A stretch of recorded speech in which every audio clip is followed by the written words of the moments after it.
Profe, Profe, profe, profe, Profe, ¿para qué vino? profe, profe, ¿para qué vino? Profe, ¿para qué vino? ¿Para qué vino? Profe, ¿para qué vino? ¿Para qué vino? Profe, ¿para qué vino? Una interpelación, un desafío, una pregunta que intentamos responder cada día en el aula. Profe, ¿para qué vino? Un espacio de resistencia y rebeldía.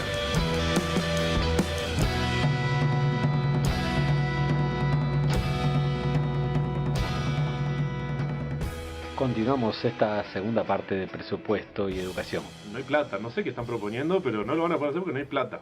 Bueno, es una discusión bien interesante, que estaría bueno que la podamos dar acá y que se replique en cuanto lugar sea posible, porque parece estar bastante instalada esta idea de que no hay dinero para una asignación presupuestal acorde a las necesidades, no solo de la educación, sino del resto de las áreas sociales. Y es algo discutible. Si miramos simplemente los números del sector agroexportador en el mes de mayo, vemos que solamente con los 6-7 principales rubros ingresaron al país más de 700 millones de dólares. Evidentemente ingresaron al país, un eufemismo, ¿no? En realidad esto ingresó a un sector que es menor al 1% de la población, pero que instala la posibilidad del debate acerca de si no se deben crear alguna revisión en el sistema impositivo uruguayo, ¿no? Se suele decir que no hay margen para más impuestos. Bueno, si estamos hablando de la clase trabajadora, estoy de acuerdo. Ahora, si estamos hablando del sector agroexportador, que además tiene un montón de exoneraciones y subvenciones en caso de que algo salga mal, me parece que es muy pertinente pensar en que allí hay un margen como para que puedan aportar al bienestar de la sociedad, ¿no? Y en este caso estamos hablando de educación, podríamos hacerlo de salud, de vivienda, de alimentación y otras áreas que son claves para nuestro país. Porque mientras tenemos esos indicadores de un sector agroexportador muy potente y que se enriquece y que aumenta las brechas económicas en nuestro país, tenemos que hay aproximadamente 50.000 personas por debajo de la línea de indigencia y unas 600.000 personas que están por debajo de la línea de pobreza. Es un disparate. Para un país con la población como Uruguay, estos números son una demencia. Entonces, la primera decisión que debe tomar el gobierno es a qué está dispuesto, ¿no? Es decir, qué clase de recursos cree que está en condiciones de generar.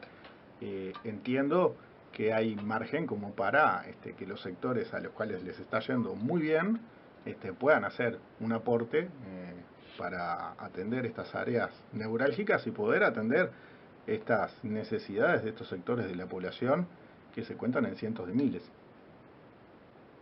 Bueno, ¿y qué anuncios hay de parte del gobierno en estos últimos tiempos? Un montón. Bueno, en realidad, de las propuestas que se hicieron en campaña electoral, al momento yo he identificado que parecerían materializarse dos. Una es la creación de un bono de apoyo económico, esto ha sido bastante mediático en las últimas semanas, serían 2.500 pesos por niña, niño que asiste a la escuela. ¿Te vas a poner en contra de los 2.500 pesos por niño de escuela? Bueno, lo que hay que pensar ahí es si corresponde que ese dinero forme parte del presupuesto educativo, porque en realidad qué clase de impacto puede tener esto en materia de aprendizajes, ¿no? Porque está bien, se suele presentar como, bueno, con esto se pueden comprar útiles o alguna cosa asociada a la asistencia a la escuela. ¿Realmente esto es así? Convendría pensar acerca de cuáles son los problemas que tienen sobre todo ese sector de 600.000 personas, ¿no? Esos hogares que están por debajo de la línea de la pobreza, si pueden generar condiciones para una adecuada escolaridad, un adecuado aprendizaje, una situación áulica deseable con una transferencia de 2.500 pesos por mes. No es que uno esté en contra de esa transferencia, pero hay un montón de cosas que considerar, comenzando por su asignación como presupuesto educativo. ¿Realmente es un presupuesto educativo o es una forma de atender precisamente esa situación de crisis social con 600.000 personas en una población de 3,5 millones que están por debajo de la línea de la pobreza a través de la escuela y haciendo parecer que eso forma parte del presupuesto educativo, cuando en realidad habría que problematizar si verdaderamente ahí lo que está ocurriendo es una situación educativa. Sí, yo más allá de la broma. No, yo salvando las distancias, hay 2 horas de coordinación que no está materializado todavía, escrito en ningún lado, pero supuestamente nos van a dar 2 horas más de coordinación para el año que viene, que más allá de que son importantes porque es una novedad, sirven para esto es una coordinar y primicia, demás, no, se dice en todos lados. Más allá de eso, no deja de cambiar cuestiones de fondo, digamos, de cómo trabajamos, de cómo está la situación del liceo, los estudiantes y demás. Es decir, deja de ser, no es la solución a los problemas de fondo que tenemos en los liceos, estas 2 horas de coordinación, ni los 2.500 pesos para los estudiantes, que será muy bien para muchos estudiantes, pero no sigue sin cambiarle la situación de asistencia a clase, por ejemplo, o demás. Sí, yo creo que también esta cuestión de las problemáticas estructurales necesitan soluciones estructurales, que creo que en esto queda de nuevo como las soluciones pasando por las familias, ¿no? Las soluciones individuales. Y nosotros sabemos perfectamente, bueno, primero que nadie se salva solo, y segundo que en realidad las dificultades que hay en muchísimas partes de la periferia, de las distintas ciudades, de Uruguay, de Montevideo en particular, son enormes y afectan a lo que tiene que ver con la educación, pero afectan con las condiciones de vida a todo nivel, ¿no? O sea, estamos hablando de una ciudad que crece el nivel de abuso intrafamiliar, el hambre de los gurises que viven en casa de chapa, gurises que comen en el liceo y que a veces llegan los fines de semana y que no tienen a veces cómo rescatar un plato de comida. Y esas son situaciones que en realidad los que trabajamos en la periferia lo hemos visto. Y a ese tipo de problemáticas que son estructurales y que tienen que ser mucho más de fondo, esos 2.500 pesos no es ni un parche. O sea, obviamente a todas las familias le va a venir bien, pero no va a solucionar ni los problemas que está habiendo, ni los problemas concretos en la educación, ¿no? Entonces, también, ¿cuál es el objetivo también en última instancia de esa solución, de esa medida como solución? Y aparte de reforzar esta idea de que las problemáticas se resuelven a nivel familiar, individual y con una cuestión de aportes económicos por estudiante, ¿no?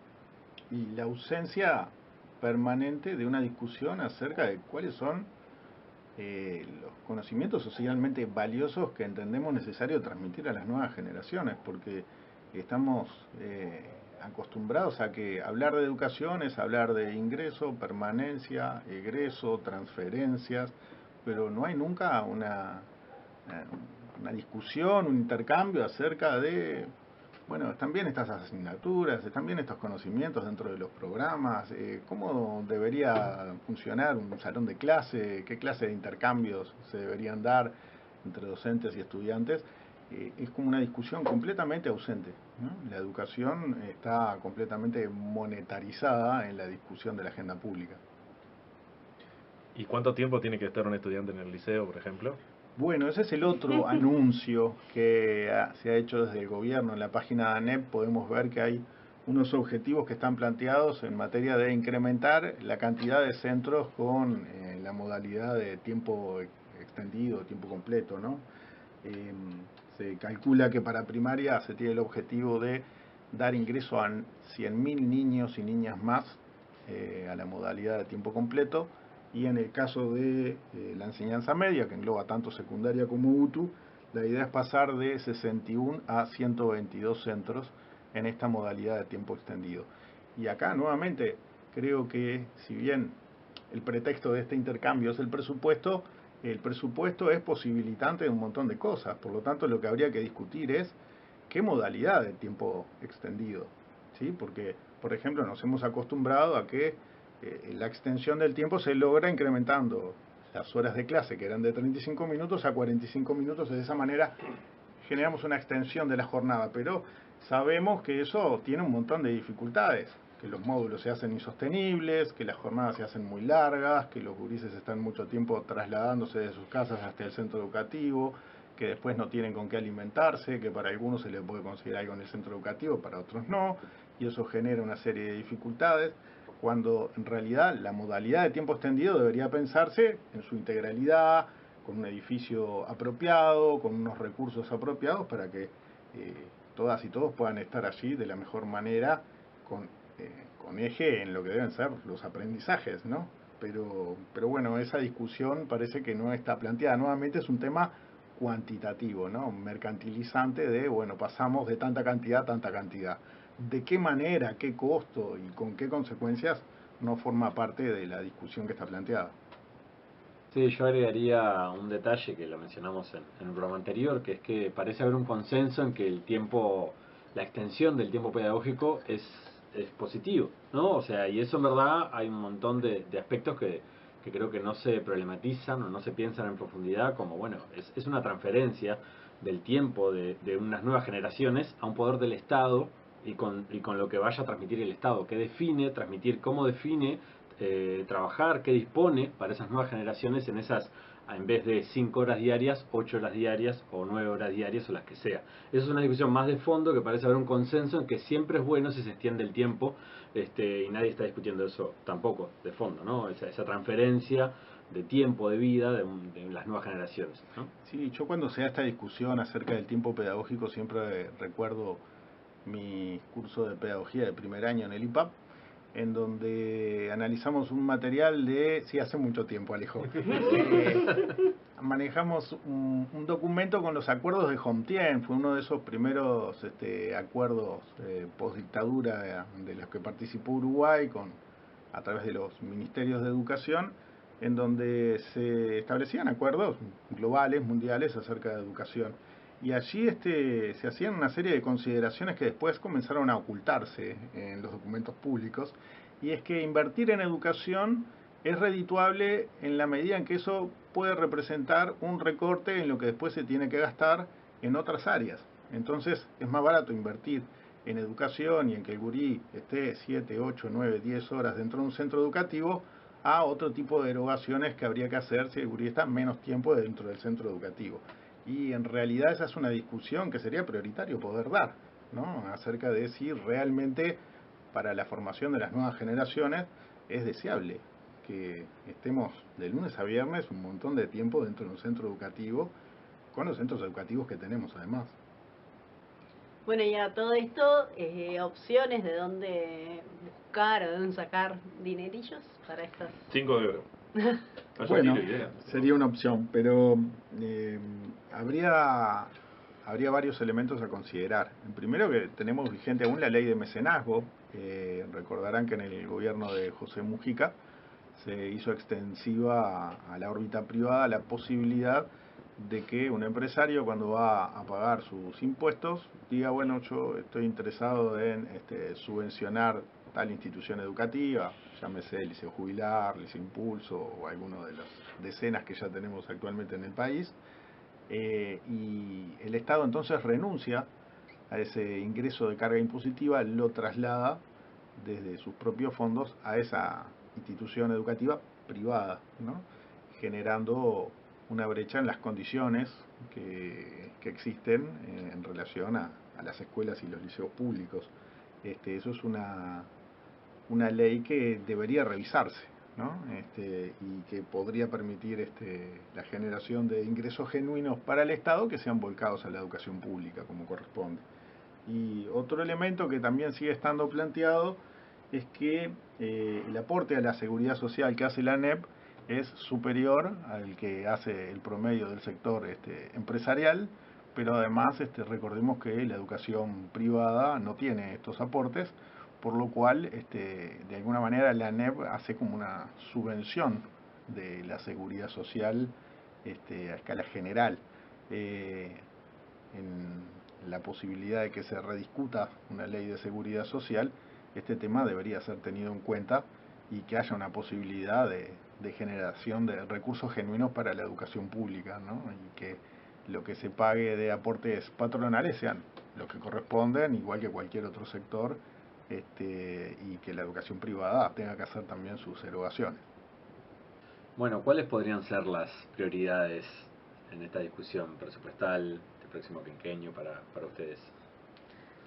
Yo creo que una fundamental, que aparte es una reivindicación sindical, pero que en lo concreto de nuestro trabajo se siente mucho, es la reducción de cantidad de estudiantes por grupo, lo cual sería creación de nuevos grupos, ¿no?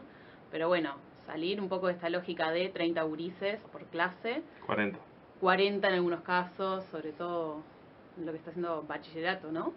Sí, en bachillerato lo que tenemos, sobre todo en los humanísticos, bueno, es largo para explicar, pero en principio lo que tenemos es los humanísticos explotaron sobre todo porque eliminaron una orientación que es biológico y la mayoría de los estudiantes optaron por ir a humanístico.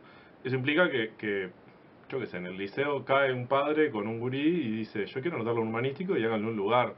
Y eso implica que, bueno, se le hace lugar a uno, se le hace lugar a otro, se le hace lugar a otro, y hoy los humanísticos del liceo donde trabajo tienen 38, 39 y a principio de año tenían 40, 41, digamos, ¿no? Que eso hay que decirlo, y es tiempo que no es solamente que el gurí no es bien atendido, porque trabajar con 40 estudiantes dentro del aula prácticamente es hacinamiento, sino que es tiempo nuestro que cae sobre nuestros cuerpos, de tiempo para corregir, tiempo para planificar, tiempo de un montón de cosas que dificultan nuestro trabajo.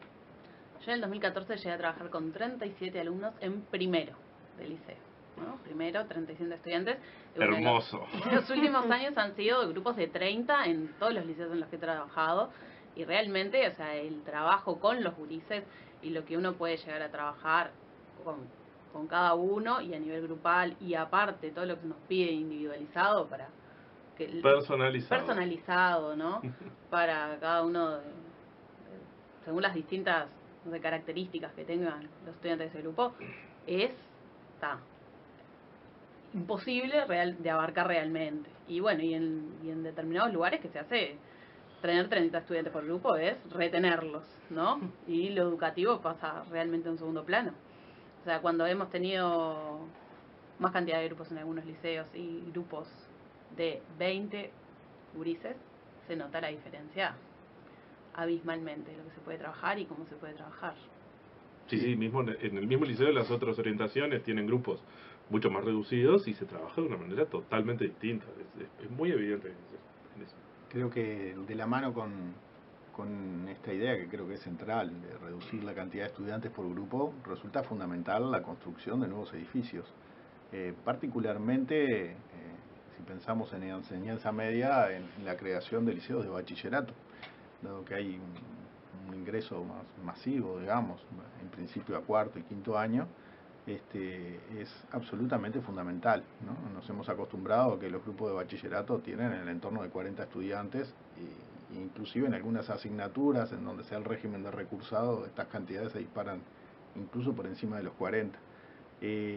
Además, nos hemos acostumbrado a que en los liceos de ciclo básico se han improvisado grupos de bachillerato para dar cabida a esta demanda, y que se utilizan como salones de clase de espacios completamente inapropiados, ¿no? Lugares que no deben ser salones de clase, que son absolutamente inadecuados para una tarea de enseñanza y aprendizaje, y hace muchos años que la ANEP no emprende una política de obra. Creo que después de lo que fueron los reclamos sindicales allá por el 2012, 2013, en donde hubo una inversión fuerte en obra, llevamos aproximadamente unos 10 años en donde es muy poco lo que se ha hecho, y además, bueno, esto va de la mano que además de construir liceos, hay que hacer obras de refacción. Tenemos algunos centros educativos que están en muy malas condiciones. Y aprovechamos además para mencionar que debe discontinuarse la política de alquiler. Lo que la ANEP gasta en pagar alquileres de centros educativos o de oficinas, hace que en unos pocos años eso pudiera representar la compra de un local. Y bueno, veo con preocupación de que algunas situaciones de emergencia que se han planteado este año fueron resueltas nuevamente con contenedores. Hay que discontinuar completamente la política del contenedor como un aula. es un espacio completamente inapropiado y que además es una muy mala inversión, porque son espacios que en muy poco tiempo quedan en muy malas condiciones. Pero tiene aire acondicionado. Sí, un aire acondicionado que está pensado para un dormitorio de 2 personas, con 30 personas respirando ahí adentro, es una cosa completamente inapropiada. Sí, no solo liceos, ¿no? Yo creo que construcción de liceos, escuelas también. Es como que tenemos esa tendencia, los espacios que hay, acomodarnos, bueno, no, porque capaz que acá puede llegar a entrar un grupo y ahí vas perdiendo espacios que capaz que podías utilizar, no sé, como espacio esos días que llueve y precisas hacer alguna actividad, tener un espacio común, de intercambio, de lo que sea, y bueno, y los vas acomodando a que sean aulas. Porque también, si vos no tenés ese espacio, perdés un cargo, ¿no? Entonces es como una rosca que se va armando ahí. Esto ya lo mencionamos, ¿no? Pero la creación de cargos con una cantidad de horas adecuada de los equipos multidisciplinarios, ¿no? Que serían cargos de psicólogo, psicóloga. Bueno, creo que los referentes de educación sexual no entran dentro de los que son los equipos multidisciplinarios, pero también en realidad estos cargos que se han visto afectados en reducción horaria son sumamente importantes. Después otra generación inclusive de cargos en esos equipos que podrían ser referentes en términos psicopedagogos, ¿no? Desde la psicopedagogía, que en realidad para atender un montón de dificultades que nosotros como docentes no tenemos formación en lo que son las dificultades de aprendizaje y que cada vez ingresan más a los liceos, también podrían ser necesarios para saber, para orientar cómo trabajar. Bueno, lo que son los cargos de educador y educadora social, que son practicantes por lo general, que están terminando sus estudios y que bueno, cumplen sus funciones ahí de educadores sociales, pero después no está pensada el ingreso de esas personas ya con su formación terminada para seguir trabajando en los liceos, ¿no? Y que todo eso podría mejorar el trabajo en los liceos, más allá de que no va a transformar las situaciones de los gurises y de las gurisas, pero sí aportar en el trabajo con ellos. No, y unido a eso pienso también es como en las horas de coordinación, ¿no? O sea, que son tan necesarias porque si vos querés trabajar con esos gurises de forma integral, tenés un equipo multidisciplinario, en el mejor de los casos, ¿en qué momento coordinás? ¿En qué momento hablás sobre cada una y cada uno de ellos, no? No, sí, yo estoy de acuerdo en primaria, además que no tienen horas de coordinación, sería importante tenerlo. Y en secundaria se necesitan más horas de coordinación, más allá incluso de las 2 que supuestamente nos van a dar. Supuestamente, porque todavía no hay nada escrito.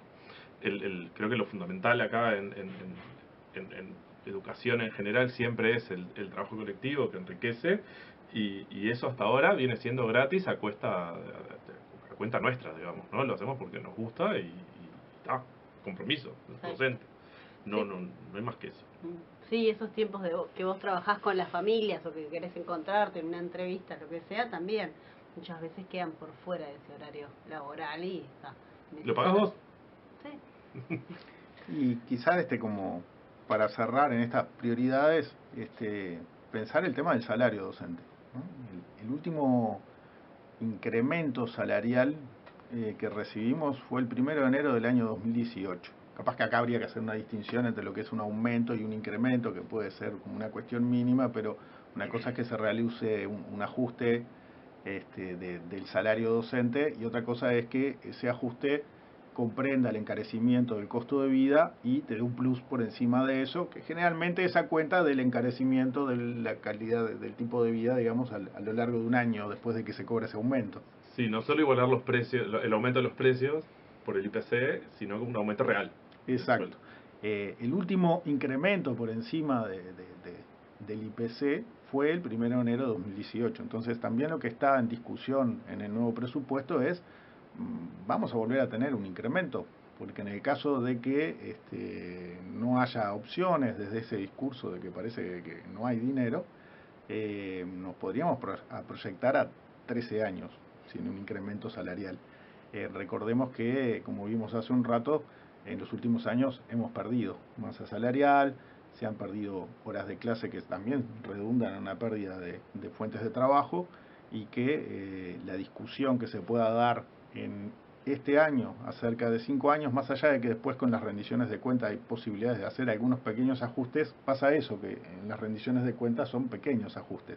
El momento para poder definir qué es lo que ocurre con el salario docente es ahora, y cuando llegue el 1 de enero del año 2026 vamos a contar 8 años sin un incremento salarial. Entonces, va a seguir de esa manera el tema del salario, vamos a seguir perdiendo en relación al encarecimiento de los productos de consumo.